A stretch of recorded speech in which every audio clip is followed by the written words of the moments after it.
자, 그러면 제14회 아시아미래 포럼 첫 번째 기조 세션, 먼저 민주주의 위기의 근원이라는 주제로 미국 하버드 케네스쿨의 제임스 브리지 교수님의 기조 발제가 있겠습니다. 이어서 서수민 성황대 신방과 교수님을 좌장으로 모시고 신진욱 중앙대 사학과 교수님, 김만권 경희대 학술연구 교수님, 그리고 박상훈 국회 미래연구원 초병연구원님과 함께 토론도 진행합니다. 자, 먼저 제임스 브리지 교수님의 기조 강연을 청해 듣겠습니다. 본 포럼을 위해서 미국에서 방한해 주셨는데요. 교수님 나오실 때 큰 박수로 환영해 주시기 바랍니다.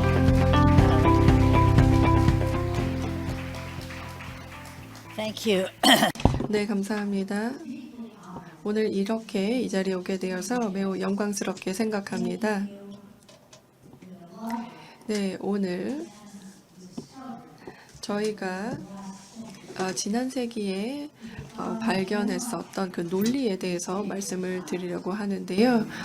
위기의 시대였었죠. 그리고 지금부터는 이 논리를 좀 더 깊은 토대에 기반을 두어서 말씀을 드리도록 하겠습니다. 민주주의 위기의 가장 깊은 토대라는 주제입니다. 그런데 제가 시작하기 전에 일단 질문을 드리고 싶습니다. 우리가 여러분 기업을 성공하는 데 있어서 가장 큰 도전 과제가 있다면 무엇일까요? 기업이든 대학이든 비영리 기업이든 말입니다. 그리고 이 비즈니스를 돌아가게 하는 이네이블러는 무엇일까요? 자, 그 장애물과 그리고 가능케 하는 이네이블러의 의미가 무엇인지 생각해 보겠습니다. 장애물이라고 한다면 뭐 경쟁, 혹은 버틀렉 현상, 규제, 재정적 문제, 페이퍼워크, 그리고 법적인 문제, 행정 비용 등등이 있을 수 있을 겁니다. 어떤 아이디어든 더해주시면 좋을 것 같습니다. 그 다음에 이네이블러라는 것은 여러분의 비즈니스가 돌아가게 하는 겁니다. 직원, 교육, 그리고 또 마케팅, 세일즈, 재정, 그리고 고속도 인터넷, 안정적인 재정 구조, 안전, 그리고 교통 수송, 그리고 또 공정한 경쟁 등이 있을 것입니다. 제 포인트는요. 자, 그렇다면은 이런 것들의 공통적인 것이 무엇일까라는 겁니다. 바로 국가와의 공통점입니다. 자, 장애물을 보시면, 자, 국가가 어떻게 이 장애물과 관련이 있는지를 보실 수가 있고, 그 다음에 이네이블러도 어떤 관련이 있는지 보실 수가 있습니다.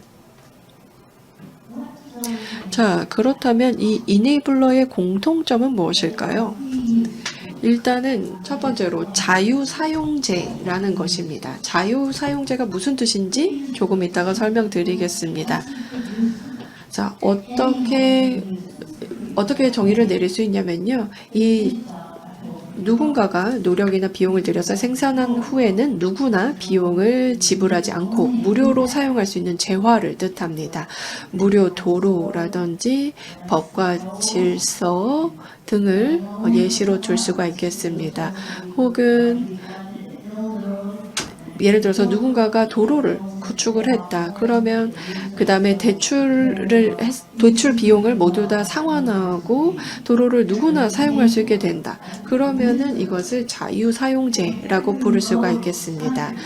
우리나라의 모든 도로에는 비용이 들어갑니다. 그런데 이것이 아주 비효율적이라고 할 수가 있겠습니다. 그래서 만약에 우리가 돈을 내지 않아도 되는 무료 도로가 있다고 생각해 보겠습니다. 자, 그렇다면 이 도로를 어떻게 운영할 수가 있을까요? 네, 그 다음에 법과 질서도 마찬가지입니다. 법과 질서 역시 자유사용제입니다. 그리고 또 공동방위도 자유사용제입니다. 여러분들은 공동의 방위를 통해서 보호를 받으면서 이 혜택을 누리고 있습니다. 자, 그렇다면 이런 자유사용제를 어떻게 계속해서 생산할 수 있을까요? 국가에서 이런 자유사용제들을 만들어내고 있습니다. 그리고 또한 인류가 가지고 있는 또 하나의 자유사용제, 그 어느 때보다 중요한 자유사용제가 있습니다. 바로 깨끗한 공기와 깨끗한 물, 그리고 안정적인 기후입니다. 그리고 또 여기 한번 로직, 즉 논리를 보도록 하겠습니다. 1950, 60년대에나 발견이 되었던 논리인데요. 보시면은 그 누군가가 만들고 나서 모두가 자유로 사용하게 되면 자발적으로 만들고자 하는 사람이 별로 없을 것이다 라는 겁니다. 작은 사회를 한번 생각해 보시기 바랍니다.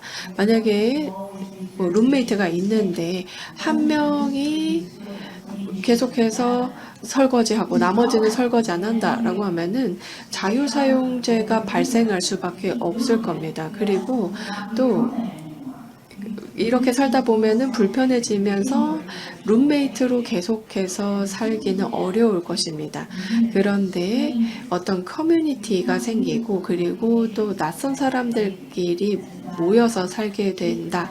그럴 경우에는 T4TET, 즉 어떠한 종류의 강제적인 작동 시스템이 만들어지게 됩니다. 자, 그래서 국가의 경우는 아마 이렇게 여러분들 생각해 보지 않으셨을 수가 있겠는데 경제학자라면 아마 이런 논리를 다 잘 알고 계실 겁니다. 일단 첫 번째 단계는 자유사용제가 만들어지고 문제가 발생을 한다라는 것입니다. 그 다음에 두 번째, 인류는요 점점 더 서로 의존하게 된다라는 것을 알고 계실 겁니다. 상호 의존성이 점점 증가하게 되면서 자유사용제에 대한 니즈도 증가하고 있습니다. 그렇게 되면서 국가의 규제도 필요하게 되는 겁니다. 상호 의존도가 높아질수록 국가 규제도 점점 더 강해질 것이고 여기에 우리가 적응을 해야 됩니다. 깨끗한 물, 깨끗한 공기, 그리고 또 뭐 광대역 서비스 등등 다 생각해 보시기 바랍니다. 뭐 예를 들어서 저희가 뭐 블루베리를 칠레에서 수입해서 미국에서 사 먹을 수 있다고 생각해 보세요. 근데 우리는 그냥 안전하다 생각하고 바로 살 수 있습니다. 왜냐하면 국가에서 규제를 잘 했다고 생각하기 때문입니다. 그래서 점점 더 상호 의존성이 올라갈수록 국가의 규제가 중요해집니다. 그 누구도 국가 규제를 좋아하지 않습니다. 우리 스스로 잘하기를 원하죠. 그런데 앞으로 이런 상호 의존성, 그 다음에 자유사용제의 활용 때문에 점점 더 많은 규제가 등장하는 모습을 보게 될 것입니다. 그러나 우리가 가지고 있는 이 메커니즘, 그리고 저희가 18세기부터 만들어 왔던 이 민주주의는 우리가 이런 모든 규제를 합법화하는 데는 부족하다라고 말씀을 드릴 수가 있겠습니다. 이제는 국가가 해야 될 일이 정말 많아졌습니다. 그렇기 때문에 지금 합법성에 대한 부족한 현상을 겪고 있다라고 볼 수가 있겠습니다. 자, 그렇다면 어떻게 좀 더 합법적이 될 수가 있을까요? 우선 우리는 제가 방금 말씀드렸던 논리를 수용해야 됩니다. 그 다음에 다시 우리의 민주주의를 재설계해야 합니다. 네, 그러면은 어떻게 수용하는지 먼저 보도록 하겠습니다. 일단은 국가 규제의 강화의 필요성을 인정해야 합니다.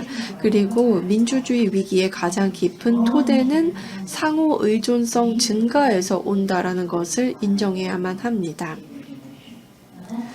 그런데 이런 경우에는요, 당연히 좌파에게도 우파에게도 쉽지 않은 문제가 될 것입니다. 국가에서 편향된 친자본주의를 지향할 경우 어렵겠죠?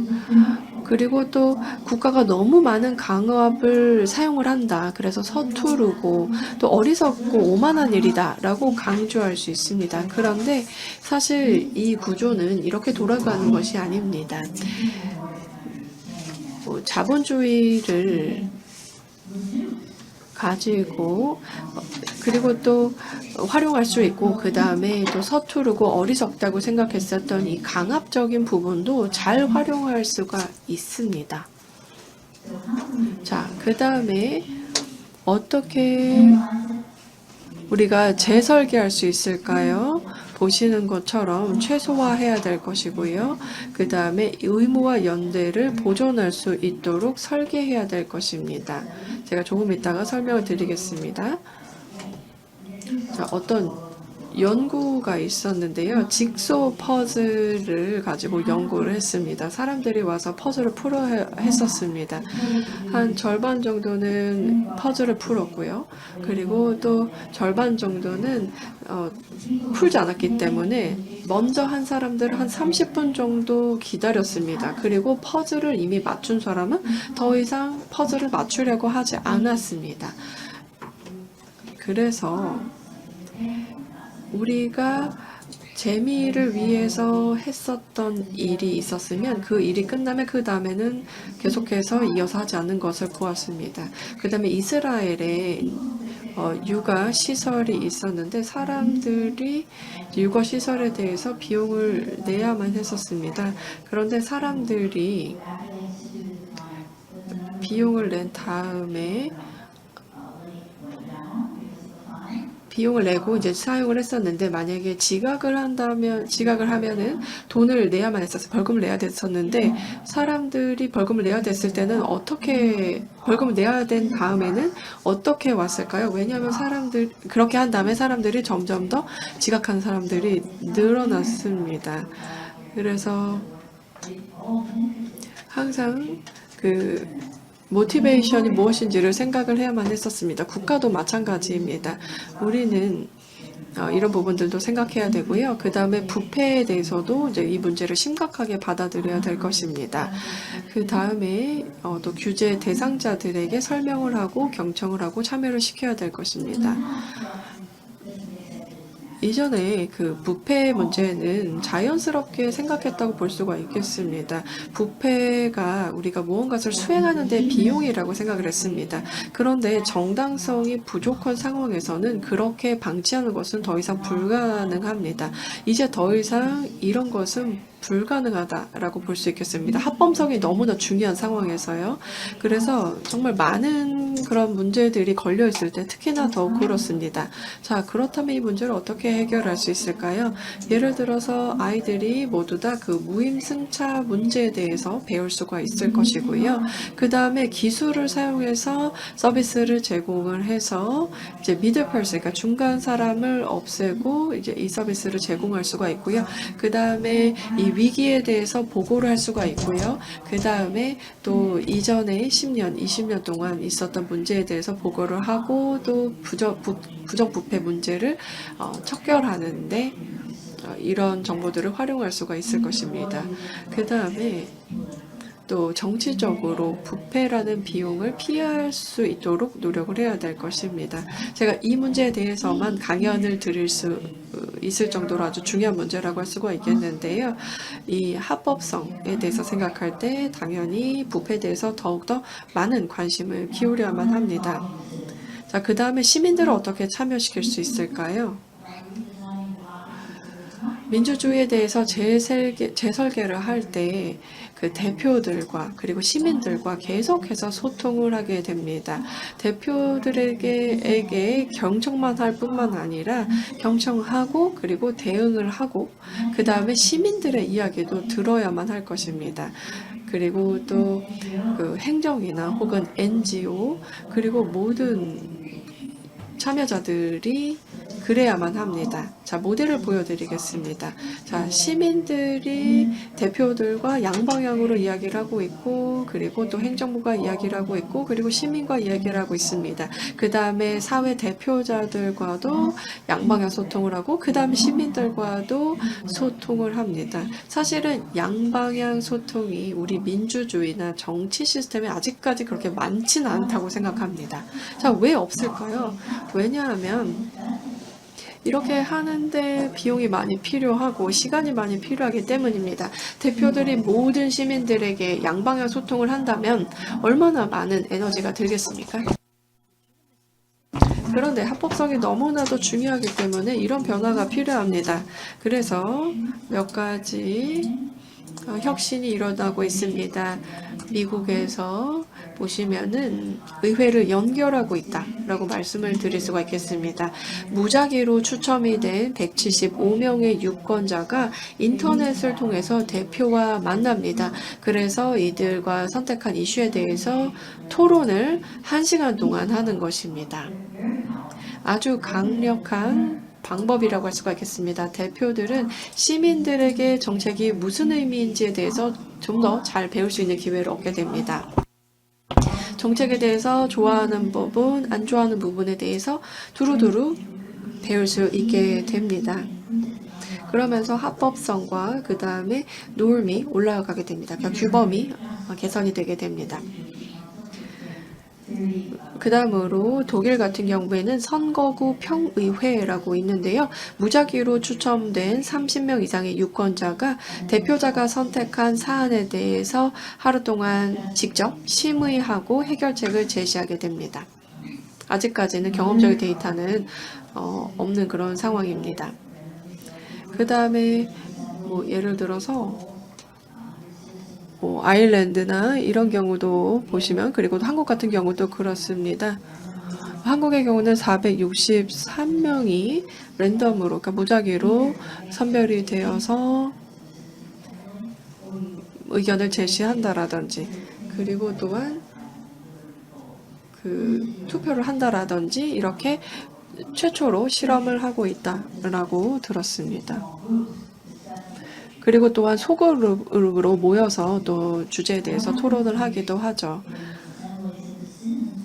이렇게 여러 정당의 대표가 모이고 시민이 모일 경우에 여러 다른 정치적인 주제에 대해서 토론하면 어떤 결과를 얻을 수가 있을까요? 새로운 것에 대해서 배우게 되고, 그리고 진정으로 새로운 아이디어를 도출해낼 수 있습니다.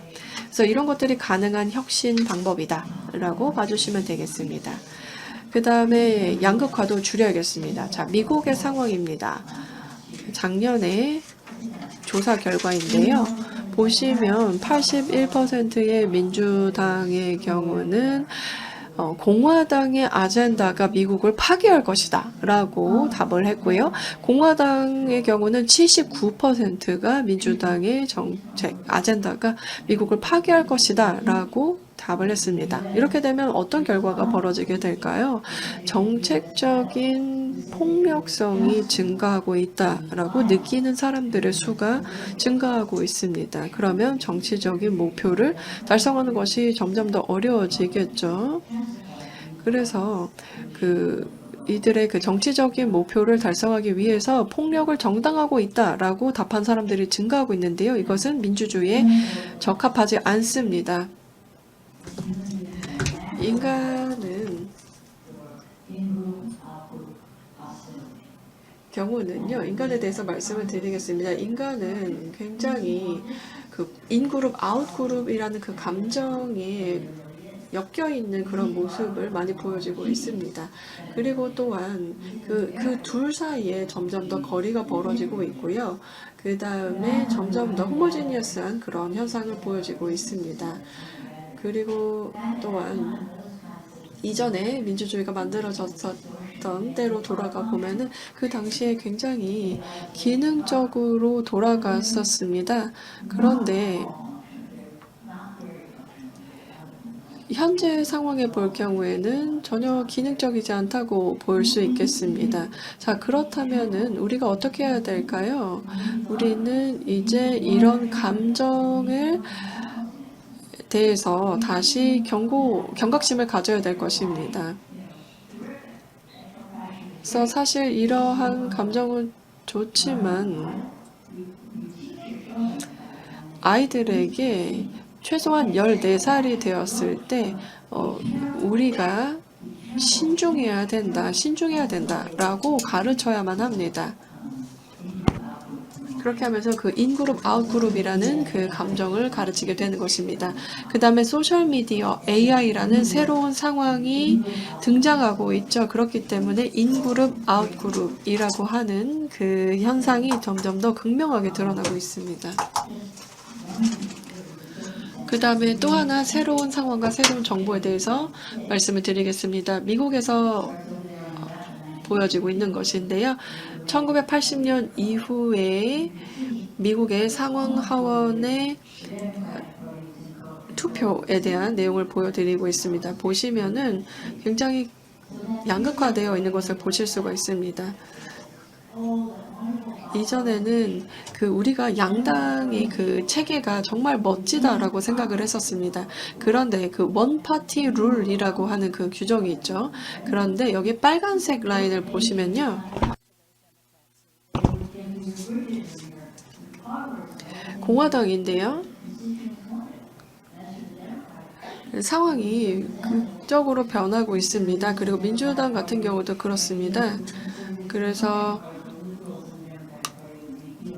서로 딜을 하는 상황이 발생을 하고 있고요. 그러면서 정말 많은 양당 간의 협상이 벌어지는 것을 보실 수가 있습니다. 그리고 또한 민주당 남쪽의 민주당 그리고 좌파 그 다음에 또 공화당 이 사이에서의 균형을 맞추기 위해서 노력을 하고 있는데요. 공화당이 1980년대 처음으로 의회를 다수석을 이제 잡게 되면서 이제 또 변화가 있었습니다. 보시면은 점점 더 명확하게 공화당이 가져오는 변화를 볼 수가 있었고요. 그리고 또한 점점 더 이렇게 다수당을 잡을 수가 있다는 것을 증명해 보이게 되면서 그럴 경우에 뭐 다른 정당이나 혹은 대표성을 뭐 파괴할 수도 있다라는 것을 확인할 수 있었다고 생각합니다. 그래서 보시면은 이것이 자연스러운 결과입니다. 바로 이 정치의 다이내믹을 보여주는 것이죠. 한국의 다이내믹도 생각해 봐야 되겠습니다. 두 정당의 시스템을 가지고 있지요. 그러면서 비슷한 역량을 미국처럼 보여줄 것이라고 생각합니다. 아주 중요한 결과라고 할 수가 있겠는데요. 이 인그룹, 아웃그룹이라고 하는 이 시스템 때문에 우리가 대가를 치러야 될 것이 많다라고 생각을 합니다. 일단 여러분들께 말씀드릴 교훈은요. 우리처럼 하지 마시라라는 것이고요. 그다음 두 번째는 발명해야 된다라는 것입니다. 18세기의 메커니즘, 민주주의 메커니즘은 현재 우리를 도와주지 않습니다. 이 포럼에 계신 여러분들이 바로 이런 문제를 해결할 수 있도록 도와주셔야 되는 겁니다. 한국이 이런 혁신가가 될 수 있을까라는 궁금증이 생겼습니다. 가능하다고 생각합니다. 왜냐하면 한국은 전 세계적인 영향을 줄 수 있을 정도로 강력한 국가이지만 또 작은 규모이기 때문에 충분히 변화를 만들 수가 있습니다. 그래서 또 이런 기업가 정신이 또 있고요. 그리고 열심히 노력하는 국가이고요. 그리고 창의성을 가지고 있습니다. 그리고 또 동서를 아우르는 역량을 가지고 있고 그리고 교육 수준도 높습니다. 네, 미국 같은 경우도 이런 양질의 자원을 가지고 있습니다만 한국도 그렇습니다. 그래서 이런 총체적인 사고를 통해서 그리고 해결하고자 하는 의지를 통해서 이 문제를 해결할 수 있을 것입니다. 그리고 많은 잠재력을 가지고 있죠. 그래서 한국이 세계를 도와서 우리가 직면하고 있는 이 문제를 해결할 수 있게끔 해줄 수 있지 않을까라는 생각이 들었습니다. 요약해 보도록 하겠습니다. 우리가 점점 더 상호 의존성이 강해지고 있기 때문에 그래서 자유사용제를 점점 더 사용하고 싶어 합니다. 그렇게 되면서 프리라이더, 즉 무임승차하는 사람들이 많아지고 있는데요. 이러면서 문제가 더 발생하게 됩니다. 18세기의 민주주의 메커니즘을 통해서 현재 필요한 정도의 규제를 합법화할 수가 없습니다. 그렇기 때문에 우리가 이런 레지티머시, 즉 합법성을 어떻게 증가시킬 수 있을까라는 문제를 생각해 봐야 될 것입니다. 여기 계신 모든 분들의 힘이 필요합니다. 국가는 국가가 점점 더 필요합니다. 어떻게 우리가 합법성을 더 강화할 수 있을까요? 어떻게 이런 것들을 가능하게 할 수 있을까요? 감사합니다. 네, 제이맨스 브리지 교수님의 강연이었습니다. 무엇보다 또 우리 민주주의 시스템 발전을 위해서 우리 대한민국에 또 힘을 발휘해주면 좋겠다라는 그런 인상적인 강연 말씀도 잘 들었습니다. 네, 자 이어서 이번 기조 세션의 모더레이터인 서수민 서강대 신문방송학과 교수님, 그리고 신진욱 중앙대 사회학과 교수님, 그리고 김만권 경희대 학술연구 교수님, 그리고 박상훈 국회미래연구원 초빙연구원님 모시고 토론 진행하겠습니다. 네, 나오실 때 큰 박수로 환영해 주시면 좋겠습니다.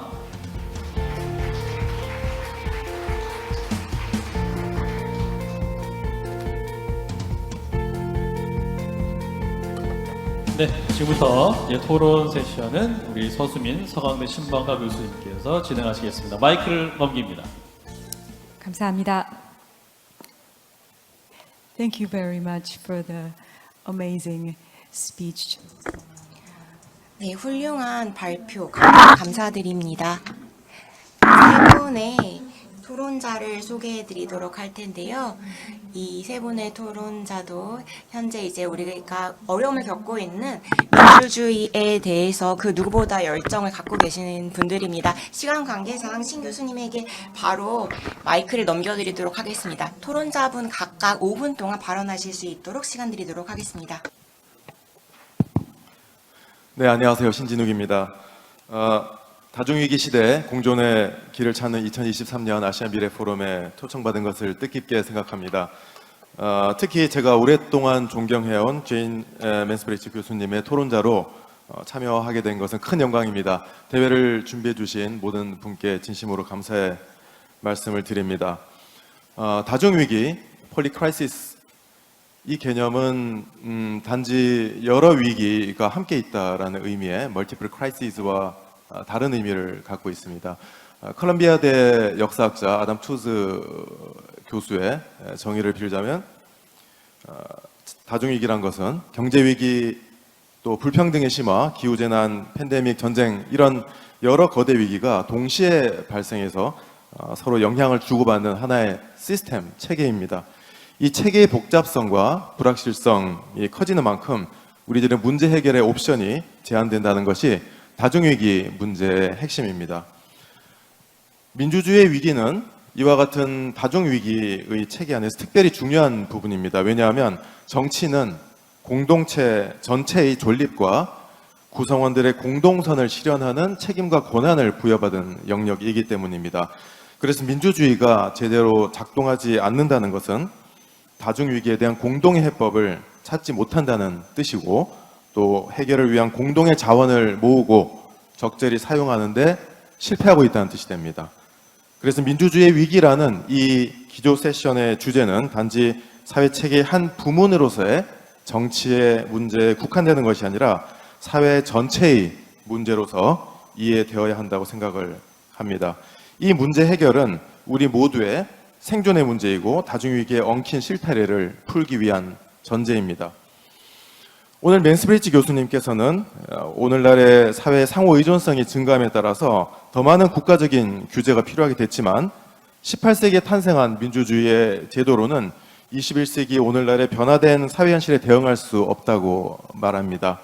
그래서 복잡한 현대 사회에 대한 공공의 대응을 강화하면서 동시에 그것의 정당성을 높이기 위한 대안으로서 입법과 행정 또 사회 이런 모든 영역에서 대표자와 구성원들 간의 반복된 소통으로 대표성을 개선할 것을 강조하고 계십니다.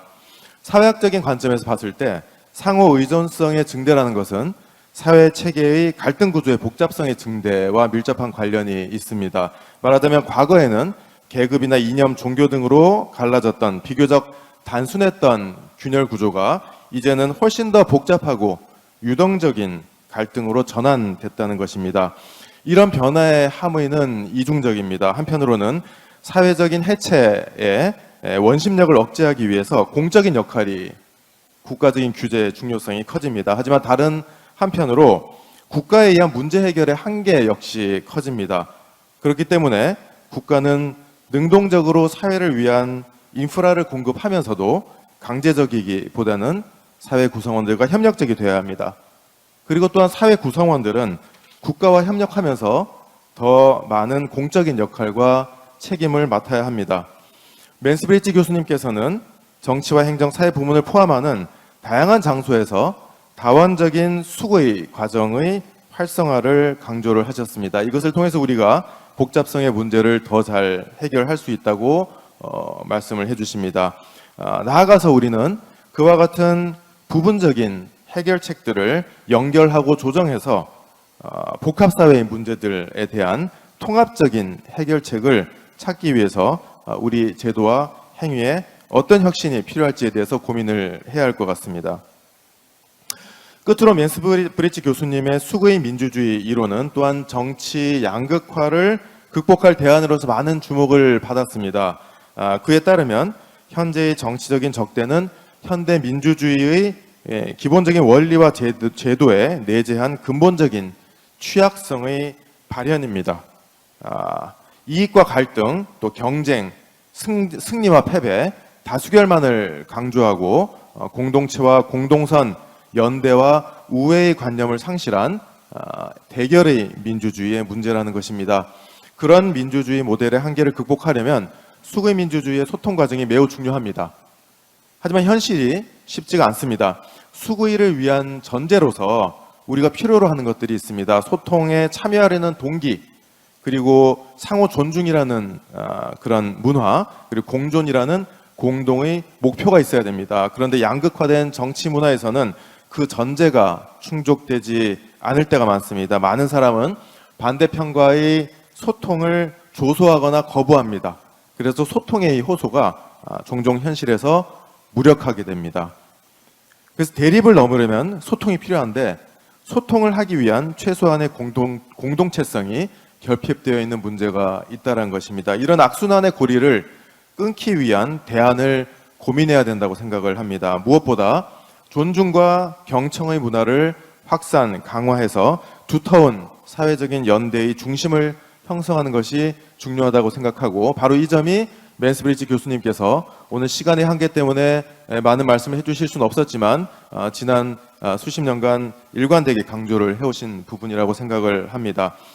맨스브리치 교수님의 오늘의 발표와 연결을 시키자면, 연대의 중심부가 작으면 그 바깥에 강제를 둘러싼 긴장이 그만큼 커지게 됩니다. 그래서 대립을 넘는 우애와 연대의 문화를 강화하기 위한 노력이 매우 중요하다고 생각을 합니다.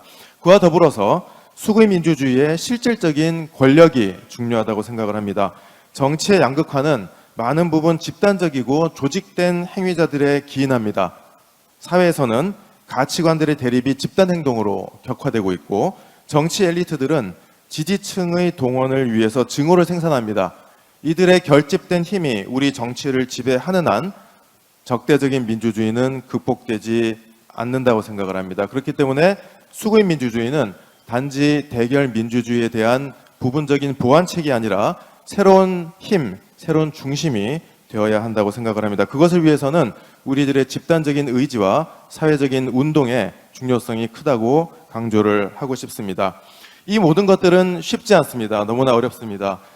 맨스브리치 교수님의 오늘 어느 과거의 인터뷰 내용을 옮기는 것으로 저의 토론을 끝맺겠습니다. 삶은 탐험이다. 당신은 엄청난 장애물들에 부딪힐 수 있다. 모든 것을 처음부터 다시 시작해야 할 것이다. 하지만 거기서 당신은 어쩌면 더 중요한 다른 것을 발견할지 모른다. 그런 길들을 거쳐서 결국 당신은 성공에 이를 수 있다. 저는 민주주의의 삶도 역시 그럴 수 있다고 생각을 합니다. 감사합니다.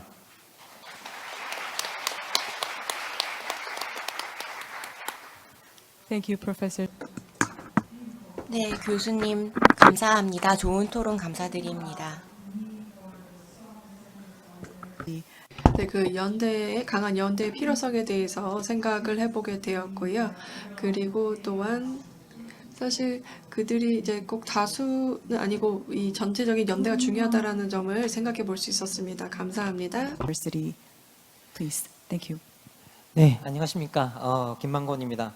제14회 아시아 미래 포럼의 기조 세션에 초청해 주신 것, 더하여 제임 맨스브리지 교수님의 발표 토론자로 함께 하게 된 것에 대해서 아주 감사드립니다. 특히 이번 아시아 미래 포럼의 기조 세션이 다중위기 시대에 그 대응력을 의심받고 있는 민주주의를 주제로 삼고 있다는 점, 그리고 위기 대응의 주체로서 민주주의가 대립과 배제에 시달리고 있는 상황에서 새로운 공존의 길을 모색하고 있다는 점에서 그 의미가 더 깊다는 생각입니다. 사실 제임 맨스브리지 교수님 같은 경우는 뭐 1980년대부터 Beyond Adversaries라고 해서 이제 적대주의에 대해서 이미 이야기를 하고 계시고, 그리고 90년대에는 이미 셀프 인트레스트를 넘어서라고 해서 이제 자기 이익을 넘어서는 어떤 그런 얘기에 대해서 오래전부터 이야기하고 계셨는데요. 사실 제가 박사 논문을 적대주의로 썼기 때문에 그때 상당히 그 참고 자료로 삼았던 기억이 납니다. 뭐 맨스브리지 교수님 같은 경우에는요, 어쨌든 오늘 발표를 통해서 유권자, 대표자, 행정가, 시민으로 이어지는 18세기적 대표자 시스템에서 이제 벗어나서 대표자와 유권자 사이에 상호 반응적이고 그리고 반복적인 소통이 있는 새로운 대표 시스템이 필요하다라고 이야기를 하고 계십니다. 그리고 이런 새로운 대표 시스템을 Recursive Representation이라고 부르고 계시는데요. 이제 이런 새로운 대표 시스템이 필요한 이유가 민주적 구성원들 간의 상호 의존성이 높아지고 있음에도 특히 사용되면 그냥 소진되는 무료 사용제와 관련해서 무임승차자 문제가 발생하고 있고, 이 때문에 이전보다 더 강력한 국가 규제가 필요하지만 이런 규제는 당연히 정당성을 갖추어야만 하기 때문입니다. 이와 관련해서 맨스브리지 교수님은요, 다음과 같은 강점들을 고려해 보면 우리나라가 주요한 혁신의 장소가 될 수 있으리라고 이야기하십니다. 첫 번째는 한국은 시민들이 영향력을 충분히 행사할 만큼 크게 가지고 있고, 그리고 변화에 용이할 만큼 국가는 작다. 그리고 둘째, 민주주의가 공고화되어 있지만 변화가 가능하지 않을 만큼 석회화되어 있지는 않다. 그리고 셋째, 기업가 윤리와 성실한 노동윤리, 그리고 창조성을 갖추고 있다. 그리고 넷째, 동양과 서양에서 모든 걸 이끌어낼 수 있는, 양쪽에서 이끌어낼 수 있는 능력을 가지고 있다. 그리고 다섯 번째, 높은 교육 수준을 이야기하고 계시는데요. 이런 교수님의 이제 교수님들이 고려한 요소들이 일반적 수준에서는 매우 설득력이 있다고 여겨집니다. 하지만 우리 맥락을 조금 더 들여다보면 이제 이걸 좀 더 고려해 보아야 할 지점이 있지 않나라는 생각이 듭니다.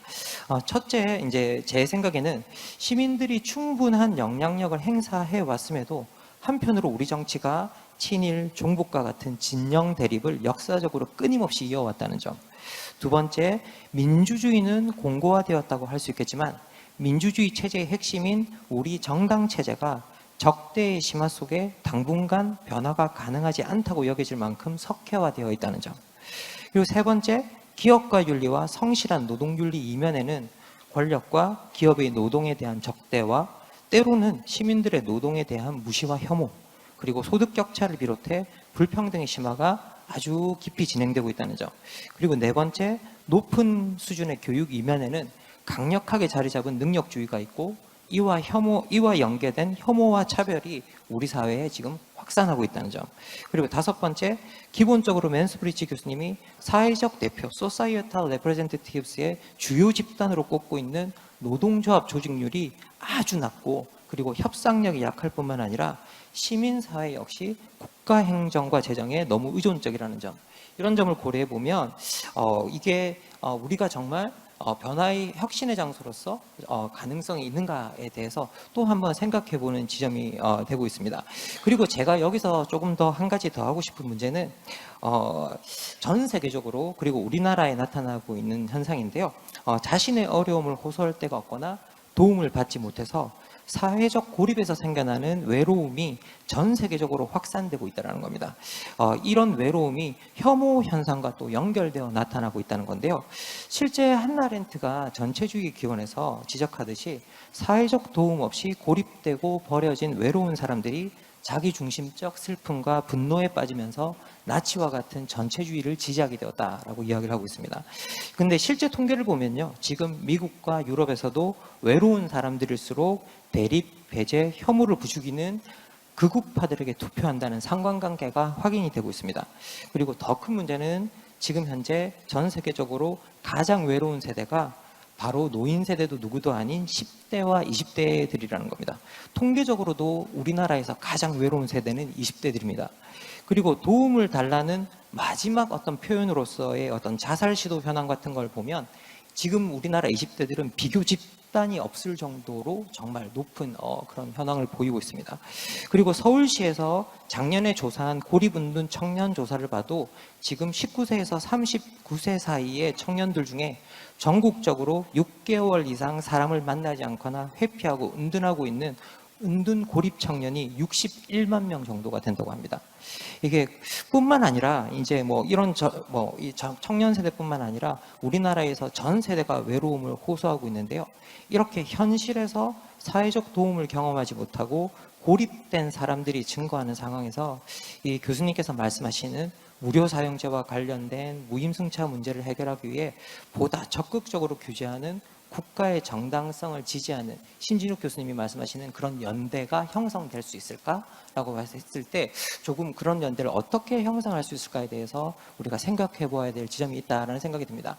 오늘 뭐 제가 드린 코멘트는요, 이게 비관적인 관점에서 말씀드린 게 아닙니다. 실제로 우리가 어떤 것들을 이게 할 수 있을까라는 비관적인 관점에서 보면 이런 회의를 여는 목적 자체도 없다고 생각합니다. 그래서 기본적으로 우리가 뭔가를 바꿀 수 있을 텐데 이런 것들이 한 사람에게 해결책이 나온다는 걸 기대하는 것들이 아니라 선생님께서 지금까지 생각해 오신 어떤 그런 것들이 있다고 한다면 의견을 주시면 저희들이 아주 좋은 참고 자료로 삼을 수 있지 않을까라는 생각입니다.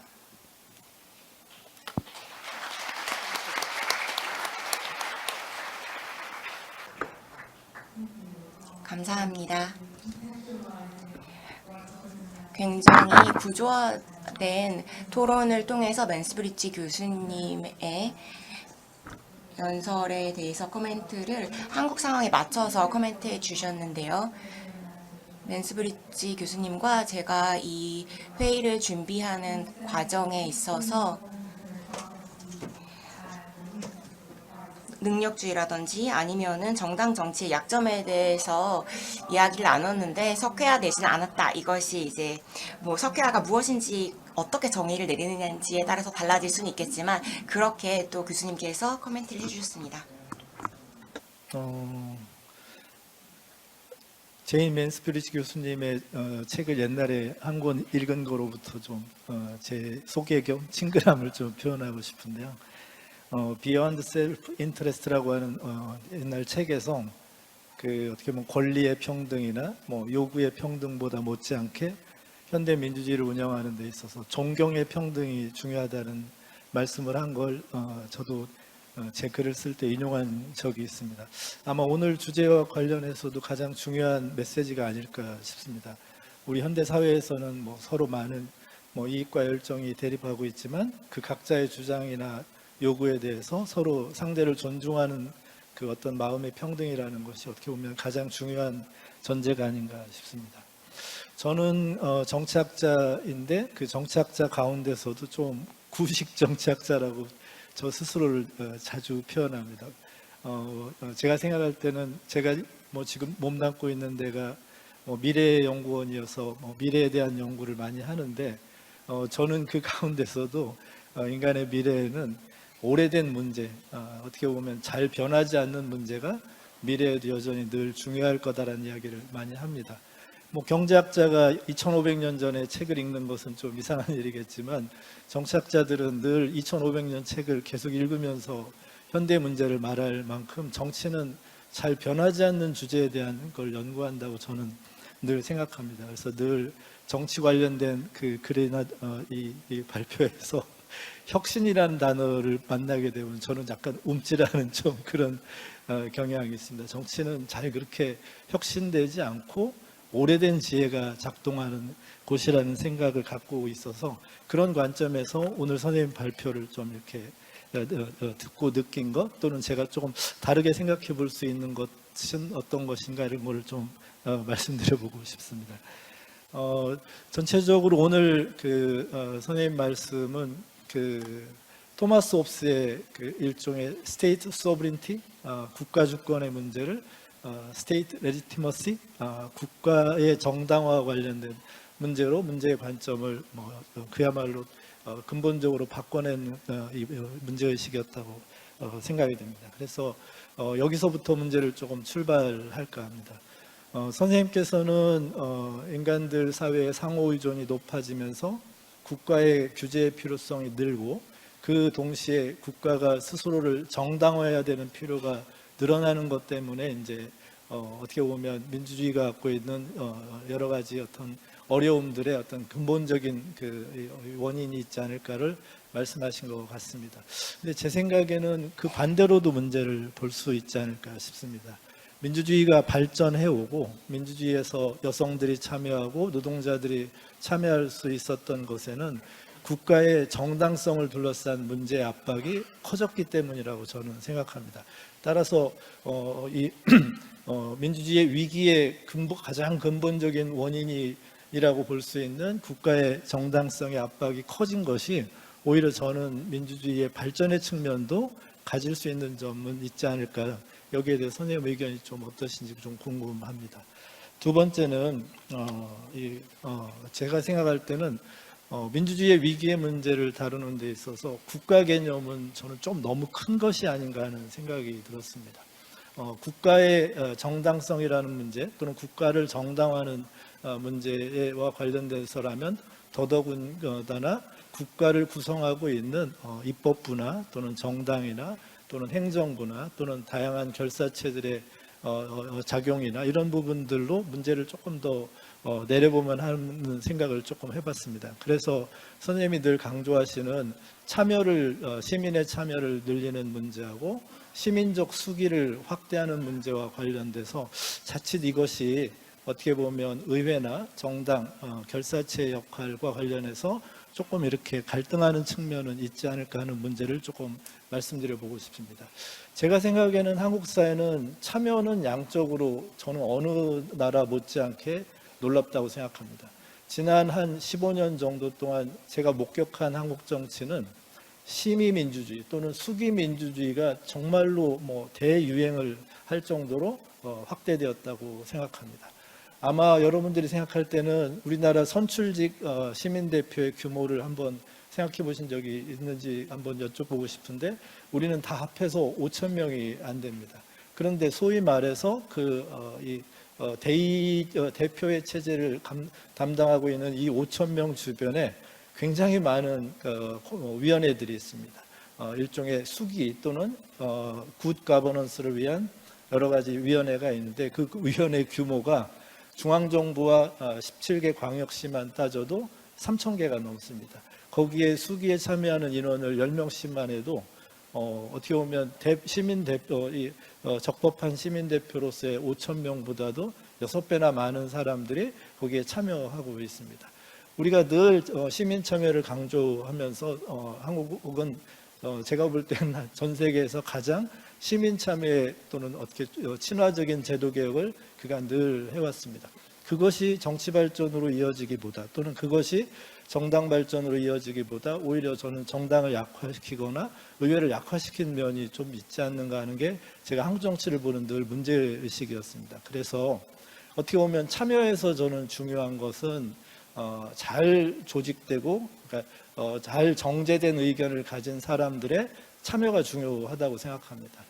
개개인들 가운데 무작위적으로 투표하는 것보다 더 중요한 것은 이익을 가진 사람, 열정을 가진 사람 또는 어떻게 보면 요구를 가진 사람들의 바람들이 조직이나 또는 결사체를 통해서 어느 정도 리파인먼트 돼야 되고 상당히 아티큘레이션 정확하게 그 의사들이 표명되는 것을 갖고 심의 또는 수기가 이루어져야 거기에서 질 높은 민주적 참여가 저는 가능하다고 생각합니다. 하지만 우리는 조직된 참여 또는 어떤 결사체로서의 참여는 잘 강조하지 않습니다.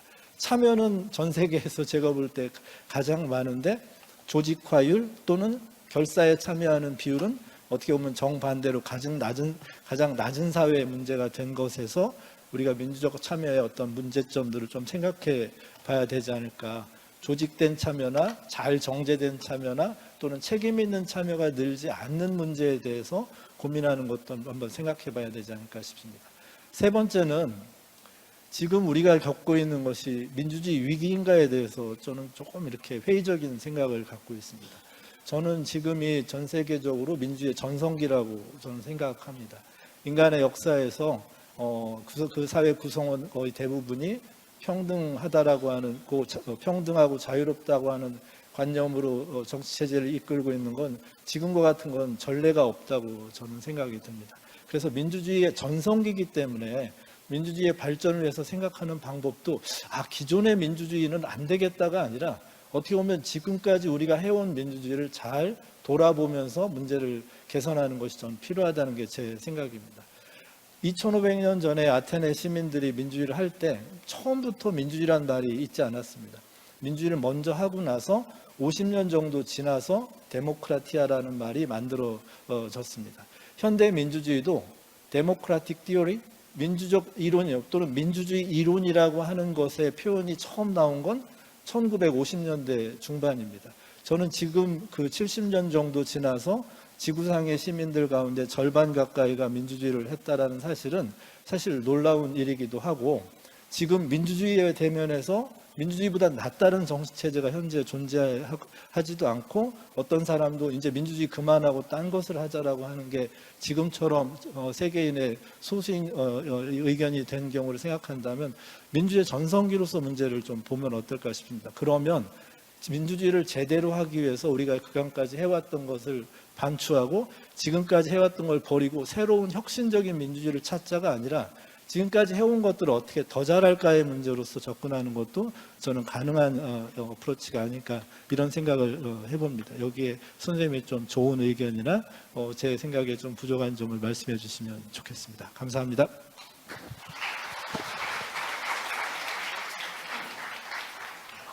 네, 박 연구원님 감사합니다. 저희가 미래라는 말이 들어있는 포럼에 참여하고 있는 와중에도 200년, 300년 전의 이야기를 할 수 있어서 굉장히 인상적인데요. 맨스브리지 교수님 말씀 부탁드립니다. 네, 굉장히 좋은 코멘트 감사드립니다. I'm going to stress just 네, 지금부터 두 가지만 강조해 드리겠습니다. 하나는 어떻게 우리가 이 극단주의자들에 대해서, 그리고 또 시민 문화에 대해서 어떻게 문제를 해결할 수 있을까입니다. 한국은 좋은 자원을 가지고 있다고 생각합니다. 예를 들어서 촛불 집회가 있었고요. 촛불 집회를 했을 때 이 시민 문화를 잘 드러냈다고 생각합니다. 그래서 이전에는 많은 장소에서 볼 수 없었던 그런 형태였다고 생각합니다. 그래서 그 부분을 말씀을 드리고 싶었고요.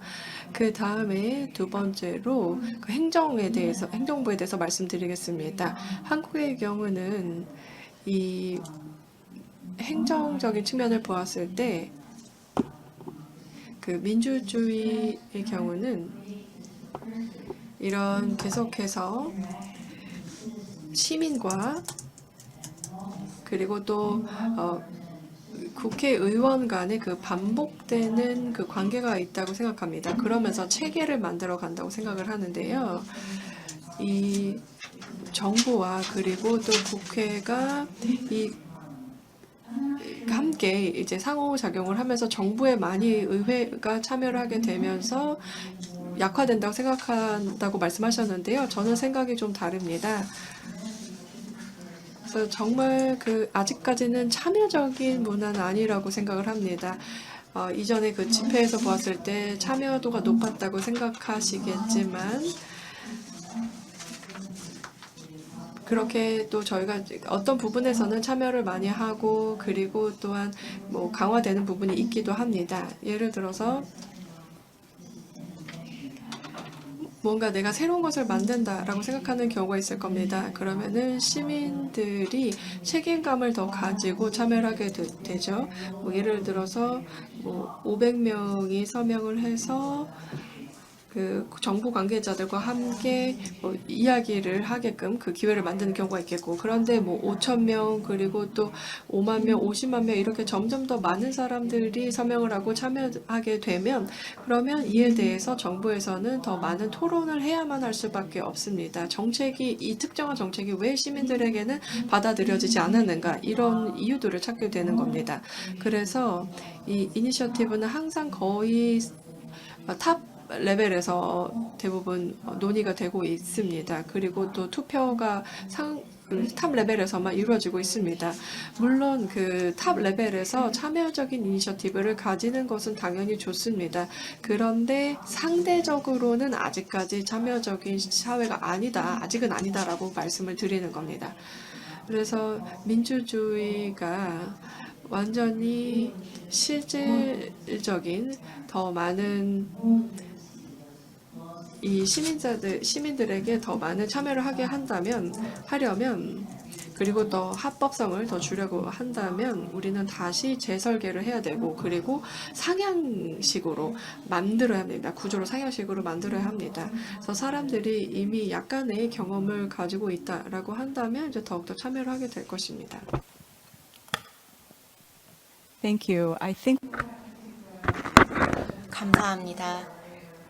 이후에 저희 또 참가자분들께도 질문을 받아야 할 것 같은데요. 저희 시간 관계상 저희 그 연사님과 그리고 패널리스트 분들께 박수 부탁드립니다.